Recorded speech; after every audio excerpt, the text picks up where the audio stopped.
खामगाव तालुक्यातील सुटाळा येथे वैराग्यमूर्ती श्री संत गाडगे महाराज यांच्या पुण्यतिथीनिमित्त कार्यक्रम मोठ्या उत्साहात व भक्तिभावाने साजरा करण्यात आला। गेल्या 2 दशकांपासून हा उपक्रम सातत्याने राबविणारे एकनाथ मनोहर यांच्या पुढाकाराने आयोजित या कार्यक्रमास गावातील नागरिकांसह परिसरातील पाहुणे मंडळी मोठ्या संख्येने उपस्थित होती। संपूर्ण परिसरात भक्तिमय व प्रेरणादायी वातावरण निर्माण झाले होते। कार्यक्रमाची सुरुवात संत गाडगे महाराजांच्या प्रतिमेचे औक्षण करून महाआरतीने करण्यात आले। यानंतर उपस्थितांनी महाराजांच्या कार्याला अभिवादन केले।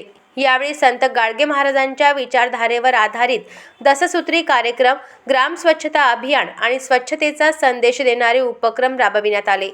स्वच्छता हीच खरी सेवा असून समाज प्रबोधनातूनच राष्ट्र उभारणी शक्य आहे, हा संदेश या माध्यमातून देण्यात आला। कार्यक्रमात वक्त्यांनी संत गाडगे महाराजांच्या जीवन कार्यावर प्रकाश टाकला। समाजातील अंधश्रद्धा, व्यसनाधीनता व अस्वच्छतेविरोधात लढा देणारे संत गाडगे महाराज हे चालते फिरते विद्यापीठ होते, असे प्रतिपादन यावेळी करण्यात आले।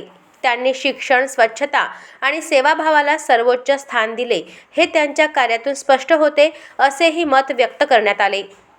पुण्यतिथीनिमित्त एकनाथ भातुरकर यांच्या वतीने अन्नदानाच्या माध्यमातून महाप्रसादाचे भव्य आयोजन करण्यात आले। महाप्रसादाचे वितरण एकनाथ भातुरकर यांच्या हस्ते करण्यात आले।